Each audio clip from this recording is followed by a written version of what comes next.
చెప్పింది సుప్రీంకోర్టు. ఆ కేసులో వాదించింది కాంగ్రెస్ ఎంపీ సీనియర్ నాయకుడు అభిషేక్ మన్ సింఘ్వి. మళ్ళీ ఆయన తెలంగాణ నుంచి రాజ్యసభ పంపింది కాంగ్రెస్ రేవంత్ రెడ్డి. ఇక చూడండి పచ్చబద్దాలు మాట్లాడతారు, ఏమైనా మాట్లాడతారు. అవును మరి బీజేపీ ఏం చేసింది ఆడ బెయిల్ రావడంలో? కాదు, ఆ కోర్టు సుప్రీంకోర్టు చెప్పిందంటే మీరు ఇంకా ఛార్జ్ షీట్ ట్రయల్ ఎంతకాలం వస్తారు, 6 నెలలు దాటింది కదా, కాబట్టి మేము బెయిల్ ఇస్తుంది ఆమె ఇక వీళ్ళేమో మాకు నిర్దోషాన్ని ప్రూవ్ అయిందని ర్యాలీలు తీసి ప్రచారం చేసుకున్నారు. అయితే ఏంటంటే మీరు బీజేపీ బీఆర్ ఒక్క నిమిషం మాట్లాడండి చెప్పండి. మొత్తం బయట పెడితే ఇబ్బంది అవుతుంది. అవునండి, మొత్తం ఆల్ ఇండియాలో ఇంకొకటి దీనికి ఒకదానికి సమాధానం చెప్పండి. కాంగ్రెస్ పార్టీ సంగతి ఇట్లుంచితే మీ బీజేపీ దేశవ్యాప్తంగా ఆల్ ప్రతిపక్ష పార్టీలు పడనటువంటి ప్రతి బీజేపీకి వ్యతిరేకంగా మాట్లాడిన వాళ్ళ మీద, వ్యాపారుల మీద, బిజినెస్ వాళ్ళ మీద, తర్వాత ఆల్ పార్టీస్ మీద, ఆల్ పార్టీస్ ఎంపీల మీద, ఎమ్మెల్యేల మీద, వాళ్ళ బిజినెస్ల మీద ఈడీతో దాడులు చేయించారు. మీరు హిందూ అంటారు కదా, బాగా జబ్బలు చంపుకుంటే హిందూ అంటారు. మరి ఓవైసీని ఎందుకు అరెస్ట్? ఓవైసీకి ఏనాడు కూడా ఈడీ విచారణ పోగలేదు, ఈడీ దాడులు చేయలేదు ఆయన ఆస్తుల మీద. మీరు బాగా అంటే ఓవైసీతోని ఒప్పందాలు, హోంమంత్రి గారు, ఇటు దేశ ప్రధానమంత్రి గారు మీ మధ్యలో ఒప్పందాలు చేసి అటు ముస్లింలను మోసం చేస్తున్నారు, ఇటు హిందువులను మోసం చేస్తున్నారు. మీరు ఇది వాస్తవ విషయం. ఈనాడు దేశవ్యాప్తంగా ఒక్కరి మీద, అందరి మీద ఈడీ దాడులు జరిగినాయి. ఒక్క ఓవైసీ మీద ఎందుకు ఈడీ దాడులు జరగలేదండి? ఉత్తరప్రదేశ్ ఎన్నికలు జరిగితే ఆయన మీద సెక్యూరిటీ ఇప్పుడు ఉత్తమ్ కుమార్ రేవంత్ రెడ్డి గారు అక్రమ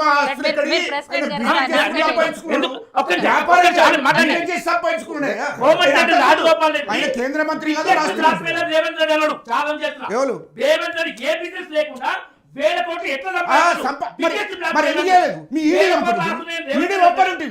ఈడీ ఒప్పరుంటి అంటున్నా. నీకు దమ్ముంటే ఈడీని ఒప్పరుంటి నీకు దమ్ముంటే ఈడీని ఒప్పరుంటి అంటున్నా. మా ముఖ్యమంత్రి దగ్గర ఒక్క రూపాయి కూడా అక్రమ ఆస్తులు లేవు, ఒక్క రూపాయి కూడా అక్రమ ఆస్తులు లేవు. ఇలా నువ్వు ఓవైసీని హిందూ అని చెప్తున్నారు. హిందువులను మోసం చేస్తలేరా మీరు? ఓవైసీ ఇప్పటి వరకు 12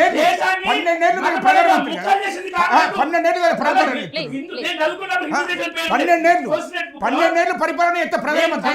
ఇప్పటి వరకు ఓవైసీ మీద ఇప్పటి వరకు నువ్వు ఈడీని ఒప్పలేదు. కానీ మొత్తం మంది ఓవైసీ మీద ఎందుకు దాడులు చేయట్లేదు? 12 ఏళ్ళ మీరు కంప్లైంట్ ఇవ్వమనండి. కాంగ్రెస్ కంప్లైంట్ ఇవ్వాలని చేయిస్తాం. కాంగ్రెస్ ఎట్లా కంప్లైంట్ అంటే ఇప్పుడు కాంగ్రెస్ కంప్లైంట్ ఇస్తేనే మీరు అలర్ట్ చేసిందా?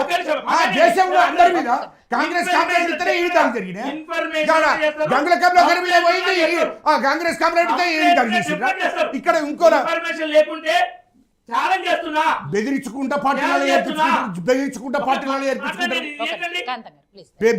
పార్టీలలో ఈడీని దోలుడు, బెదిరించుడు పార్టీలలో. ఇప్పుడు మహారాష్ట్ర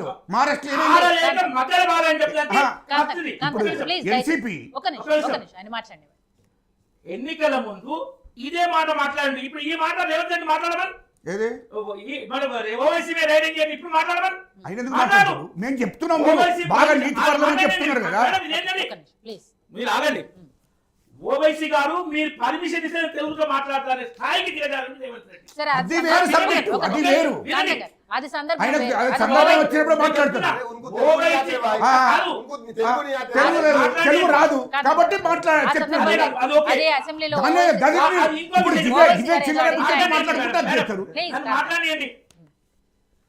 ఎన్నికల ముందు తిట్టిన ఆయన ఎన్నికలు అయిపోయినాక ఆయననే ప్రోటెం స్పీకర్ చేసి సీనియర్ వదిలిపెట్టి తర్వాత అక్బరుద్దీన్ ఓవైసీని తన కొడంగల్ నుంచి గెలిపించి ఉప ముఖ్యమంత్రి చేసి తన పక్కన కూర్చోబెట్టుకుంటాడు. మరి బీజేపీతో లాలుచిన ఓవైసీని ఎందుకు కాంగ్రెస్ మద్దతు ఇస్తుంది? కాంగ్రెస్ మద్దతు ఇచ్చిన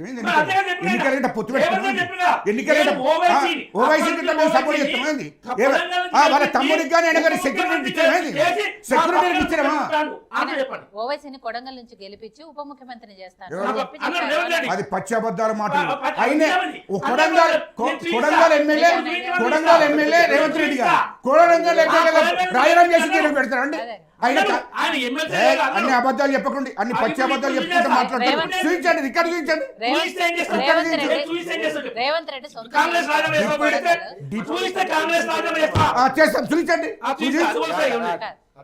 రేవంత్ రెడ్డి సొంత నియోజకవర్గం కొడంగల్ గెలిపించి పంపుతాడా? అది అది ఎట్లా మాట్లాడేటప్పుడు ఒక ముఖ్యమంత్రి హోదాలో నేను రాజీనామా చేస్తా, నువ్వు ఏంటి?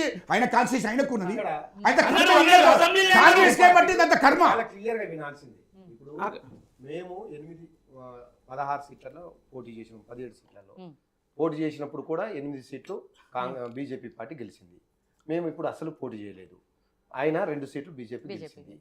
ఇంకొకటి, ఈ 8 సీట్లలో గెలవడానికి కాంగ్రెస్ కారణమని, అందులోనే వాళ్ళిద్దరు చీకటి ఒప్పందం ఉన్నదని మేము మాట్లాడినాం ఆ రోజు కూడా. ఈ రోజు కూడా కాంగ్రెస్ సపోర్టు ఉండడం వల్లనే వాళ్ళు 3 సీట్లలో పోటీ చేయాల్సిన వాళ్ళు 2 సీట్లు, 1 సీట్లో పోటీ చేస్తారు. ఇంకోటి దానికి రీజన్ చెప్పండి, నేను అడిగిన దానికి మీరు సమాధానం. రెండోది, ఈ రాష్ట్రంలో ప్రపంచంలో ఎక్కడ, ఈ భారతదేశంలో ఎక్కడ ఈడీ జరిగిందని ఒక ఈడీ నోట్ ఇస్తుంది. పొంగులేటి శ్రీనివాసరెడ్డి గారి మీద ఇంటి మీద దాడి జరిగితే ఇంతవరకు ఒక నోటు కూడా విడుదల చేయలే బీజేపీ ప్రభుత్వం. అంటే అర్థమైంది వీళ్లకు. ఇంకొకటి, బీఆర్ఎస్ పార్టీ నాయకుల మీద కేసు పెడుతున్నారు కదా కాంగ్రెస్ వాళ్ళు. ఒక్క బీజేపీ నాయకుడి మీద కేసు పెట్టారా ఈ రాష్ట్రంలో? అంటే ఈ 4 విషయాలు తెలుసుకుంటే ఖచ్చితంగా బీజేపీ కాంగ్రెస్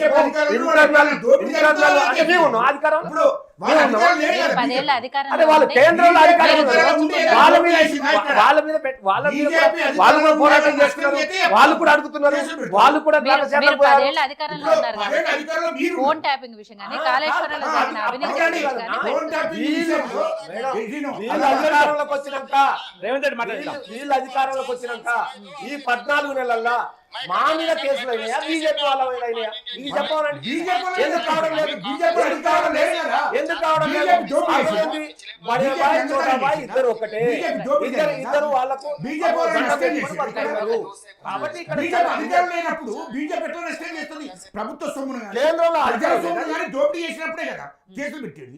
మరి బీజేపీ అధికారం లేదు, ఇక్కడ బీజేపీకి సంబంధం లేదు రాష్ట్రానికి. అసెంబ్లీలో నేను ఛాలెంజ్ చేస్తున్నాను. ఉత్తరప్రదేశ్ లో ఓవైసీ వేయండి, ఉత్తరప్రదేశ్ ఎన్నికల ప్రచారానికి వేయండి మేడం. మీకు రికార్డు చూసుకోండి, మీరు కూడా మీడియాలో ఉన్నారు కాబట్టి.